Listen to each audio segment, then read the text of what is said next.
গ্রামে লোডশেডিং নাই, যেটা হয় সরকার থেকে ঘোষণা আসছে সারা দেশে কোনো লোডশেডিং নেই, কিন্তু বাস্তবে ঘটছে ভিন্ন ঘটনা।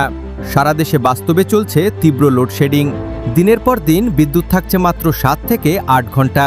গরমের মধ্যে ঘন্টার পর ঘন্টা বিদ্যুৎ না থাকায় দুর্ভোগে পড়েছেন সাধারণ মানুষ।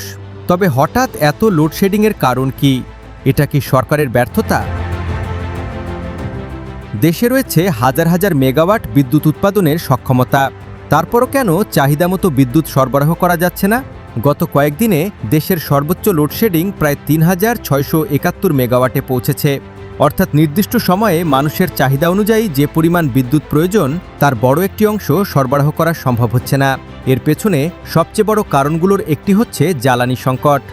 বাংলাদেশের বিদ্যুৎ উৎপাদনের বড় একটি অংশ গ্যাস ভিত্তিক, কিন্তু বিদ্যুৎ কেন্দ্রগুলোতে প্রয়োজনীয় গ্যাস সরবরাহ না থাকলে উৎপাদন সক্ষমতা থাকলেও কেন্দ্রগুলো পূর্ণ ক্ষমতায় চালানো যায় না।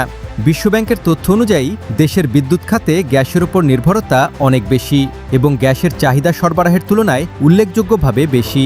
ফলে গ্যাসের ঘাটতি সরাসরি বিদ্যুৎ উৎপাদন ও লোডশেডিংয়ের ওপর প্রভাব ফেলে।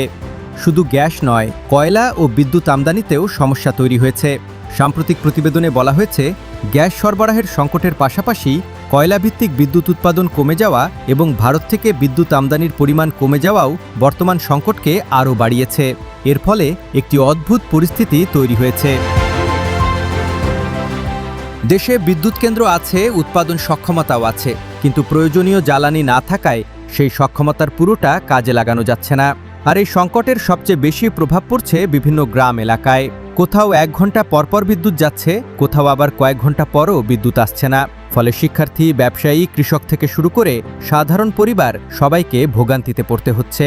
আপনার এলাকায় দিনে কত ঘন্টা লোডশেডিং হচ্ছে কমেন্টে জানিয়ে দিন। ভিউ ডেস্কের সঙ্গে থাকুন দেশ ও বিশ্বের গুরুত্বপূর্ণ খবর জানতে।